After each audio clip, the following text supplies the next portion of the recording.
tem problema. Nós estamos no comecinho ainda, então não tem problema, que a gente ainda vai voltar muito nisso daqui, não tem problema. E agora nós vamos para a questão do tempo. E a mesma coisa, tem o tempo em que, o tempo em que Jesus narrou a parábola e o tempo a que a própria parábola se refere. E no caso específico da história, nós vamos encontrar, porque vejam que a parábola começa falando que o proprietário, no versículo 33, plantou uma vinha. Então, ele já entregou a vinha pronta aos lavradores, aos arrendatários. Então, teve um momento em que isso aconteceu, porque ele já entregou tudo pronto. Entregou a vinha, a cerca, né, a cerca para proteger a vinha, o lagar e uma torre. Depois nós vamos tentar descobrir qual é o significado espiritual de cada um. Mas o lugar para os vinhateiros trabalharem já estava tudo pronto. Então, teve um momento antes de começar a narrativa propriamente, né, dos vinhateiros. Então, teve um momento de plantar a vinha, arrumar a sebe, deixar tudo pronto, o lagar e a torre. Aí vem o momento de arrendar a vinha. A época da colheita, o momento de enviar os servos, depois enviar o filho, houve o momento da violência e o momento de arrendar para outros. É claro que se a gente for esmiuçar demais a parábola, aparecem mais coisas nesse meio. Mas, assim, pegando a parábola propriamente dita, a gente pega, assim, os momentos, assim, mais significativos, vamos dizer. Né? Porque se a gente esmiuçar demais, fica até mesmo difícil para a gente visualizar o todo e conseguir encontrar um significado correto para cada um. Algum comentário, gente? Tá bom? Então, depois do quando, vem os elementos ou os objetos. Que tem alguns aqui interessantes. A sebe, mas eu também vi em outra tradução que ao invés de sebe está escrito eira. Não é uma palavra muito comum aqui para a gente, mas no sentido na verdade, o significado é o mesmo, uma proteção, uma cerca viva, como a Margarete falou. Tem o lagar, que a gente já vai ver, a torre, frutos, a herança, a pedra angular, e os porque ele fala de pedaços, né, que em cima, em quem a pedra cair, vai ficar em pedaços ou vai ficar esmagado, né? Ele fala lá na conclusão, no fechamento desse capítulo 21. Alguma colocação aqui, gente? É que numa primeira leitura, às vezes, graças a Deus está chovendo aqui, trovejando. Não sei se vocês estão escutando os pingos da chuva aqui na janela e a trovoada, graças a Deus. Num primeiro momento, quando a gente lê, sobretudo quando a parábola é muito comprida, às vezes a gente acaba passando alguma coisa sem perceber. Então, sempre me avisem, por favor, tá bom? Mesmo aí ao longo da semana que a gente vai acrescentando. Bom, gente, como não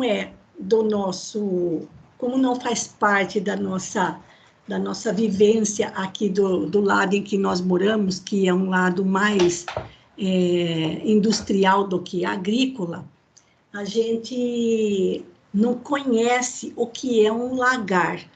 Mas nós vamos mostrar aqui aqueles que eram usados nos tempos de Jesus e ainda em muitos lugares. Na região da Palestina, o lagar era assim, olha, ele era cavado numa pedra, numa rocha, como a gente vê nesse exemplo aqui da direita, dá para enxergar melhor ainda, olha. Então, ele era cavado numa rocha cujo formato favorecesse que ali as uvas fossem, os frutos, as uvas ou as azeitonas fossem depositadas. E, claro, esse buraco, ele não podia ficar aberto, ele tinha que ficar fechado também, tá vendo? Então, isso daqui, para muitos, eles chamam de eira, que é essa lateral fechando para que o suco não esparrame para os lados. Aqui tem uma fenda e conforme o suco vai caindo, ele cai aqui nessa pocinha. Então, isso era feito entalhado em rochas. Então, nós temos 2 exemplos aqui, e acredito que em lugares mais onde a plantação de uvas, as vinhas, sejam centenárias, né, seja uma prática centenária, ainda existam muitos desses lagares. Claro que hoje é tudo mecanizado, tudo computadorizado, tudo muito moderno, mas era desse jeito. E depois ali no meio as pessoas ficavam pisando na uva, ou aonde já tinha um pouquinho mais de modernidade, de facilidades, eles colocavam o animal girando aquela mó, aquela pedra pesadona, para ir amassando a uva. Algum comentário, sobretudo pelos nossos amigos que acompanham a gente lá de Portugal? Vocês já tiveram oportunidade de ver um lagar desse tipo aí em Portugal?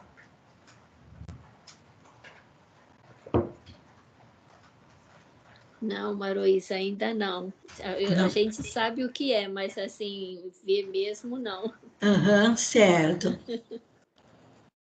Porque hoje está tudo modernizado, né, Rosana? Hoje já não se usa isso, mas talvez em algumas regiões. Boa noite. Boa noite. Oi? Alguém falou boa noite. Boa noite. Consegui ligar o microfone. Sim, eu pisei, eu já na região da Beira Alta e do Alto Douro, sim, eu pisei uvas nesses lagares de pedra. que bacana. Muito bonito. É maravilhoso. Deve ser uma sensação assim que a gente não consegue imaginar. As a Margarida pessoas que está abraçam-se. falando, né, Margarida? É, Margarida, boa noite. Isso. As pessoas abraçam-se, mas continuam a preservar. As pessoas abraçam-se para dentro do lagar para dar um ritmo e vão fazendo. Depois é servido um lanche, normalmente é à noite. Vão servindo petiscos e um lanche, mas continuam a conservar esse hábito para além das máquinas. Que bacana. Nossa, Eu sou dessa região. Sim, que bacana. Deve ser uma sensação indescritível, porque a nossa região aqui, onde nós estamos no estado de São Paulo, o leste, nosso leste aqui é muito agrícola, então, aliás, desculpa, é mais industrial, né? Então, tudo que diz respeito à prática agrícola aqui, nós não temos absolutamente nada. E aqui mesmo, no Brasil, é mais a região sul, sobretudo no Rio Grande do Sul, que tem o cultivo das vinhas, né? Mas que bacana. Oi. Aí é tudo longe, aqui é tudo pertinho. É só apanhar o barco do Douro. É verdade. Boa noite, um abraço. Muito obrigada, viu, Margarida? Que bacana. Consegui ligar o som, às vezes não consigo. Obrigada eu. Certo. Então, se tiver alguma coisa que você queira compartilhar com a gente, alguma foto, alguma coisa, alguma imagem desse local onde você foi, pode mandar para a gente, tá bom? Obrigada. Mas só pelo Skype, está bem que eu não tenho o vosso WhatsApp. Tá certo. Eu peço para a Rosana passar meu contato para você, então, tá bom? Tá bom. Obrigada. Tá bem, muito obrigada, então. Boa noite. Vamos continuar. Obrigada. E agora a questão da pedra angular. A pedra angular, gente, ela... Opa, Peraí, opa, pera lá. Eu vou fechar um pouquinho aqui, porque eu vou precisar abrir um pouco mais essa figura para poder enxergar a pedra angular. Deixa eu ver se eu consigo fazer com que ela fique... porque cortou a imagem aqui, ó. Peraí que eu vou subir um pouquinho. Agora sim, vou ver se ficou melhor, pera lá. Agora sim, peraí. É que eu tinha diminuído a imagem e não deu. Olha, era denominado pedra angular aquela que ficava como referência para formar uma parede ou qualquer outra construção que fosse, desde que ficasse formado um ângulo de 90 graus, o ângulo reto. Então, nesse caso aqui, a pedra angular seriam essas que ficam nos cantos, de modo que a construção formasse um ângulo de 90 graus. Era a tecnologia que eles tinham na época. Ou seja, se não fosse colocado uma pedra angular apropriada, no caso aqui, fica fácil para a gente enxergar que seria um cubo ou algo semelhante a um paralelepípedo, seria difícil fazer com que a construção ficasse alinhada. E se ela não estivesse alinhada, qual é o risco? Desabar. No caso dos arcos, na construção do arco, a pedra que fica bem no meio, sustentando e ao mesmo tempo sofrendo a pressão de cada arco lateral, de cada arco aqui na lateral, também é chamada pedra angular. E aqui, onde eu peguei a imagem, encontrei essa imagem no Google e achei bacana, porque a pedra angular citada lá no Salmo 118 está se referindo a Jesus, que sem ele, nenhuma construção é possível de forma segura. Ou seja, sem ele, a construção corre o risco de desabar. Então, aí encontrei esse desenho que ficou muito bacana, porque justamente ficou aqui os primeiros símbolos da cruz, né, que é um símbolo significativo para muita gente ainda, mas para nós o Espiritismo já conseguimos enxergar isso com outros olhos, mostrando, então, quando Jesus se refere à pedra angular. Ou seja, é aquela pedra que sustenta uma construção. Então, no caso, Jesus, a pedra angular, para a construção do reino de Deus, ou do reino dos céus, aqui na Terra. Então, esse reino dos céus, que todos nós almejamos, um reino de paz, de amor, de concórdia, solidariedade, fraternidade. É o que todos nós almejamos. Esse reino dos céus, com que todos nós sonhamos aqui na Terra, não é possível ser obtido sem a pedra angular, que é Jesus. Então, já lá no Salmo de Davi, isso já foi falado. E Jesus usa esse salmo para fazer uma predição sobre ele mesmo, mostrando, olha, e a própria parábola, né, vocês vão rejeitar a pedra angular. Mas ou seja, o edifício que vocês estão tentando construir, sem essa pedra angular, cedo ou tarde ele vai desabar.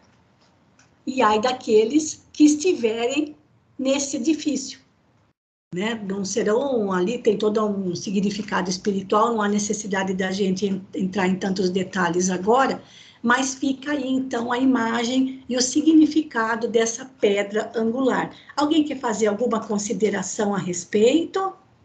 Porque depois aí a gente já entraria na parte das ações, mas a gente não vai fazer isso, ou melhor, a gente só vai entrar com as ações e com o significado dos componentes dessa parábola, depois que nós fizermos todas as leituras, como a gente tem feito normalmente. Alguém quer fazer algum comentário a respeito? Tudo bem, gente? Bem, então, por enquanto, esses são os elementos, mas eu vou voltar aqui nas leituras que nós temos para fazer. Deixa eu colocar aqui de novo. Nós vamos começar, embora eu não tenha falado nada no roteirinho, porque eu não sabia se ia dar tempo ou não, justamente nós ainda aqui são praticamente 19, quase 25 para as 8, então daria tempo da gente começar uma primeira leitura. E depois da Margarete, a próxima na sequência a fazer leituras é a Jo Roque. E eu vi que a Jo está aí, e vou abrir a primeira leitura para vocês, para quem quiser ir correndo buscar o livro, Parábolas e Ensinos de Jesus. Vamos começar por aí, enquanto eu saio do PowerPoint. Pode ser, Jo? Pode sim, só um minuto. Eu vou parar de compartilhar o texto, porque agora eu vou abrir outro tipo de arquivo, e aí nós podemos fazer já a primeira leitura do livro Parábolas e Ensinos de Jesus, de Karl Schutel. E quando a gente entra aqui, aqui ele descreve a parábola normalmente, não há necessidade, e vejam que ele coloca aqui 3 referências, como realmente é Mateus, Marcos e Lucas. Então, a de Marcos e a de Lucas, que ficou faltando, que eu não coloquei lá no nosso comecinho, aí eu corrijo para a próxima vez, tá bom, gente?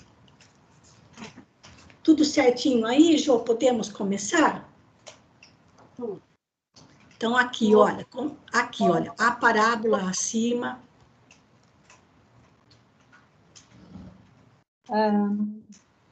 A parábola acima é a prova da inigualável presciência do Filho de Deus. Assim como é a magistral sentença que se havia de cumprir no nosso século contra os rendeiros infiéis que têm devastado a nossa seara. Um proprietário plantou uma vinha, cercou-a com um tapume feito de ramos e troncos de árvores. Assentou um lagar, local com todos os petrechos para a fabricação de vinho. E edificou uma torre, grande edifício com proteção contra os ataques inimigos. Da maneira que a fazenda estava completa, tudo preparado, terras de sobra, parreiras em grande quantidade, lagar, tanques, tonéis, tudo o que era preciso para a fabricação do vinho. Casa de moradia com toda a comodidade e conforto. Mas, tendo de ausentar-se o proprietário, arrendou a herdade a uns lavradores. No tempo da colheita dos frutos, mandaria receber o produto do arrendamento, ou seja, os frutos que lhe tocavam. O contrato foi passado e muito bem redigido, selado, registrado e com as competentes testemunhas. Por ocasião da primeira colheita, o senhor da vinha mandou que seus empregados fossem receber os frutos que lhe tocavam. Os rendeiros, em vez de darem conta do depósito que lhes fora confiado, agarraram os emissários, feriram um, apedrejaram outro e mataram o seguinte. Na outra colheita, o proprietário da cidade tornou a mandar outros emissários, que tiveram a mesma sorte dos primeiros. Vendo o dono da herdade o que acontecera com seus emissários, julgou mais acertado delegar poderes ao próprio filho, porque, com certeza, os respeitaria. E o enviou a ajustar contas com os arrendatários. Mas os lavradores lavradores, em vendo este chegar à propriedade, combinaram entre si e deliberaram matá-lo, né? Porque diziam, este é o herdeiro, vinde, matemo-lo e apoderemo-nos da sua herança. E assim fizeram. Tiraram-nos fora da vinha e o mataram. Tiraram-no. Quando chegar o senhor da vinha, o que fará àqueles lavradores? Perguntou Jesus ao propor a parábola. E a resposta veio em seguida. Fará perecer os malvados, os arrendatários dolosos, e entregará a vinha a outros, que lhe darão os frutos em tempo próprio. A parábola é a exposição ou a pintura de uma coisa em confronto com outra de relação remota, ou de sentido oculto ou invisível. Jesus tinha por costume, para explicar aquilo que escapa à compreensão vulgar, usar das parábolas, a fim de se tornar mais compreendente. Nesta parábola dos lavradores maus, rendeiros fiéis, quis Jesus explicar a soberania da ação divina, que às vezes tarda, mas não falha, e quis ainda mostrar a seus discípulos quem são os lavradores que prejudicam a sua seara. A seara é a humanidade, o proprietário é Deus. A vinha que ele plantou é a religião. O lagar são os meios de purificação espiritual que ele concede. A casa que edificou é o mundo. Os lavradores que arrendaram a lavoura são os sacerdotes de todos os tempos, desde os antigos que sacrificavam o sangue dos animais até os nossos contemporâneos. Os primeiros servos que foram feridos, apedrejados e sacrificados são os profetas da antiguidade. Passaram por duras provações. Elias, Eliseu, Daniel, que foi posto na cova dos leões. O próprio Moisés, que sofreu com os sacerdotes do faraó e com os israelitas fanatizados, que chegaram a fundir um bezerro de ouro para adorar, contra a lei do Senhor. Depois veio João Batista, que foi degolado, e depois outros servos, que passaram pelos mesmos sofrimentos dos primeiros, apóstolos e profetas, como Estevão, que foi lapidado, Paulo, Pedro, João, Tiago, que sofreram martírios, e todos os demais que não têm acompanhado as concepções sacerdotais. O filho do proprietário, que foi morto pelos rendeiros que se apossaram da sua herança, é o Jesus Cristo, Senhor nosso, que sofreu o martírio ignominioso da cruz. E, de acordo com as previsões da parábola, os tais sacerdotes se apossaram da herança com a qual se locupletam fartamente, deixando a seara abandonada e a vinha sem frutos para o proprietário. Nas condições em que se acha a seara, poderá o Senhor deixar a sua vinha entregue a essa gente, a esses rendeiros inescrupulosos e maus? Estamos certos de que se cumprirá brevemente a última previsão da parábola. O Senhor tomará a vinha desses malvados e a arrendará a outros, que lhe darão os frutos no tempo próprio. Tá, antes de seguir, Ju, você quer fazer algum comentário a respeito desse trechinho? Porque primeiro ele dá uma explicação por alto, assim, da própria parábola, e depois ele já começa, nesse trechinho que você acabou de ler, a interpretar o significado de alguns personagens, de tudo que ele foi, que aparece na parábola. Você quer fazer algum comentário disso? Porque depois, olha, você parou aqui, certo? Então, depois ainda tem mais um tantão ainda para ler, tá vendo? Ó, tem bastante coisa ainda dessa parábola, acho que até fica muita coisa para uma pessoa só fazer a leitura. Então, você quer fazer algum comentário a respeito desse pedacinho que você leu até aqui? É que seriam muitos comentários, né? Porque aqui ele coloca um por um todo o significado, né, Maroísa? Então, Isso, mas... continuar tranquilo. Você vamos continuar? Então, vamos lá. Vamos lá. Então, aqui, ó, pronto, aqui, ó, a confusão religiosa. A confusão religiosa é a mais espessa escuridão que infelicita as almas. A crença é como um fruto da videira que alimenta, encoraja e vivifica. Assim como este alimenta o corpo, aquela alimenta a alma. A religião de Jesus Cristo não é o culto, as exterioridades, os sacramentos, a fé cega. Também não é o fogo que aniquila e consome o mal que vence o bem, o diabo que vence a Deus.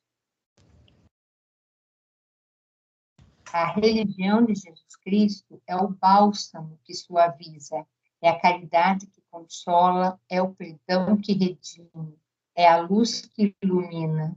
Não é o aniquilamento, mas a vida, não é o corpo, mas sim o espírito. A religião de Jesus Cristo deve, pois, ser ministrada em espírito e verdade, e não em dogmas e com exterioridades aparatosas, para que possa ser compreendida, observada e praticada pelo espírito. O corpo é nada, o espírito é tudo. O corpo existe porque o espírito aciona, o vivifica e o movimenta. No dia em que o espírito se separa, ele do corpo, né? Nenhuma vida mais resta a esse invólucro, a esse instrumento. O que é o violino sem o músico? O que é o relógio sem que se lhe dê corda? O que é a máquina sem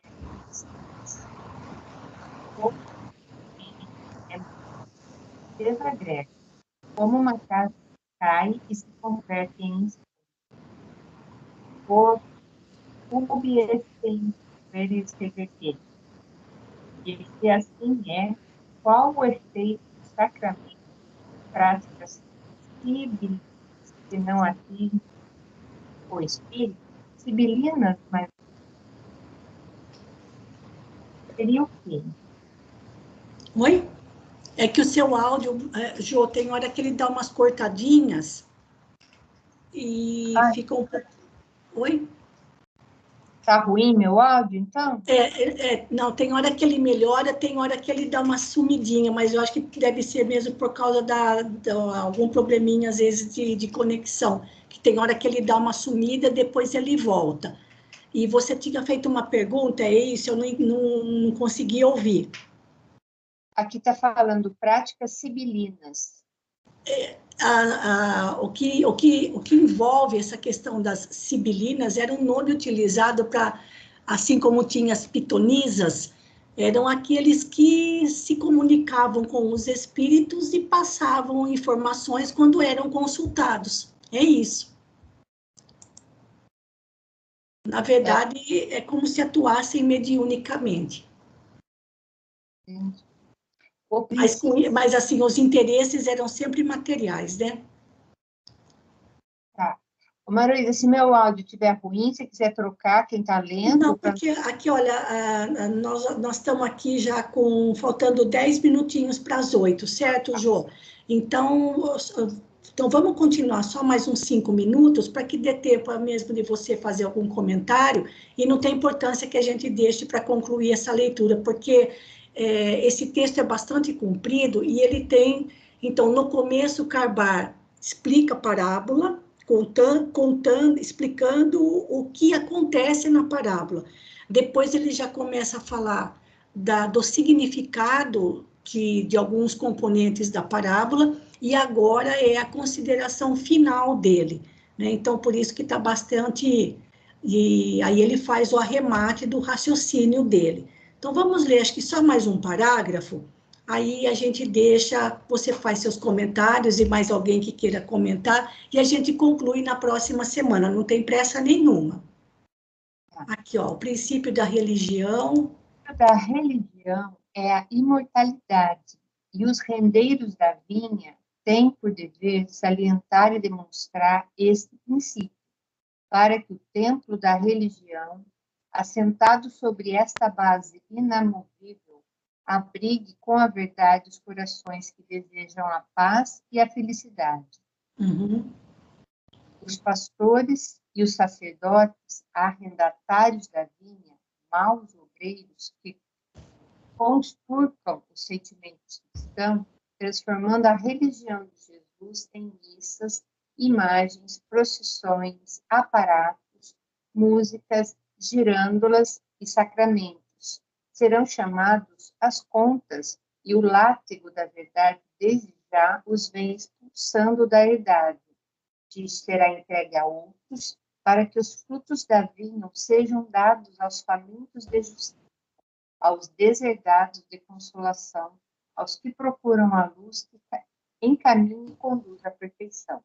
Isso, vamos parar por aqui, Jô, porque para quem não conhece a vida de Karl Barth-Schutel, antes dele se tornar um grande trabalhador na seara espírita, ele era católico, mas quando ele começou a surgir dúvidas sobre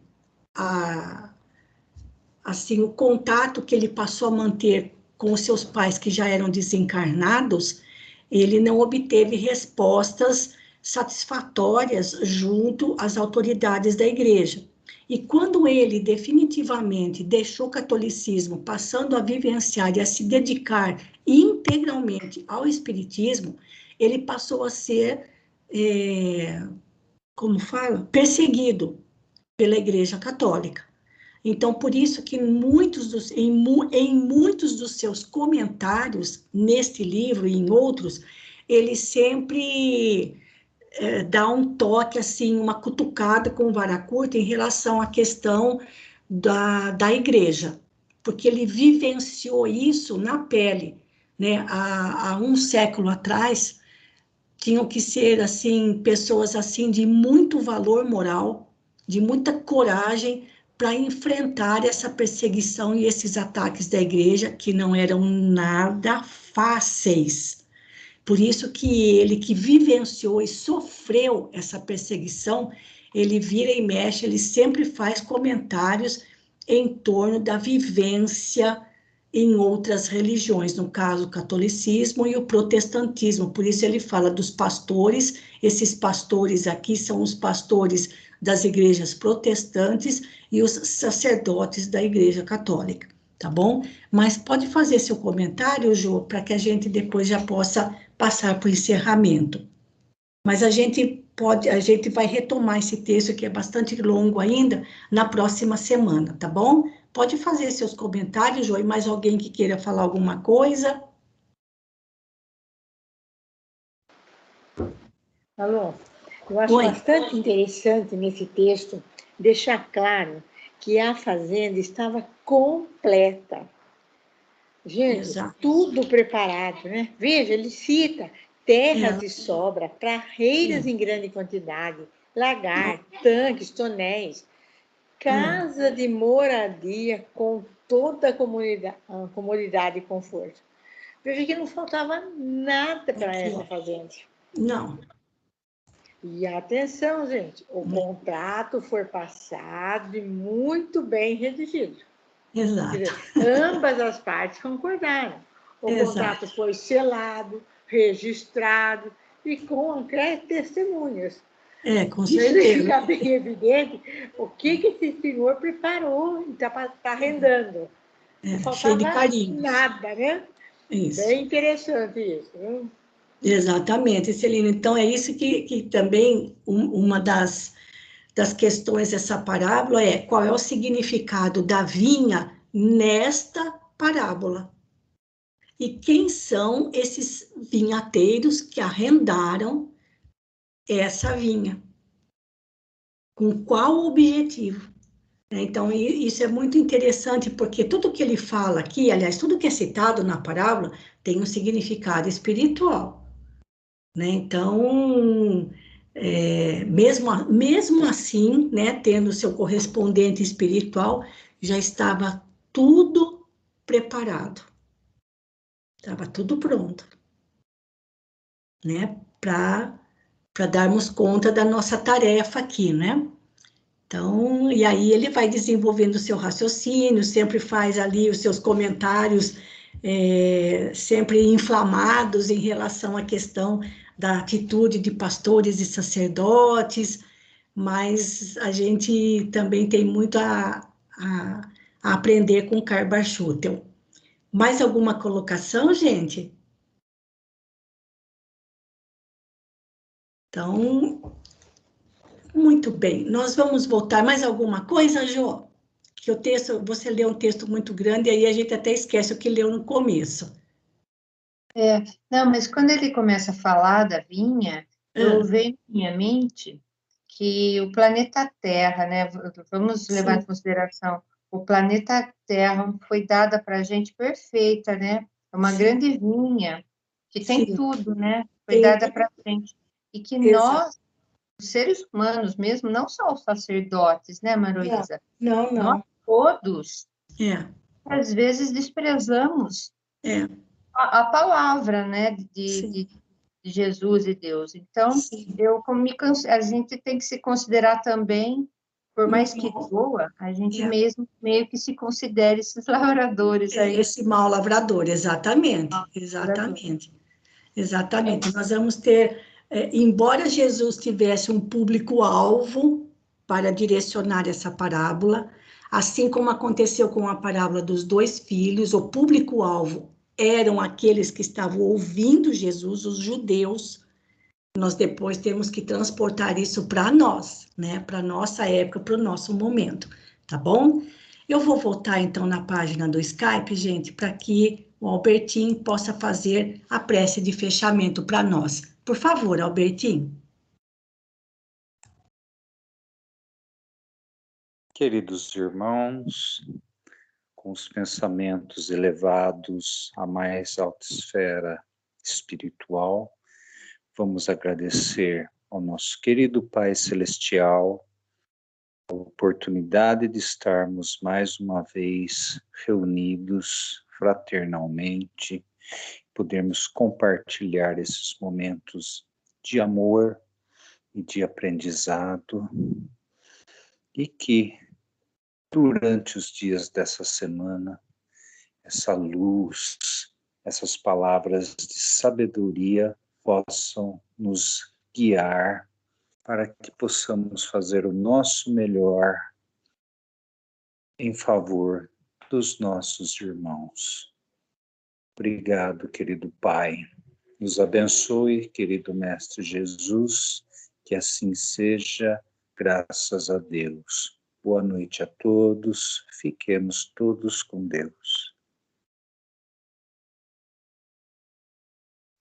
Então, mais uma vez, queridos amigos, muito obrigada pela companhia de vocês, agradecendo mais essa oportunidade, desejo a todos uma boa noite, um bom descanso, uma ótima semana, e até amanhã, se Deus quiser, na nossa reunião à noite. Um grande abraço, fiquemos com Deus.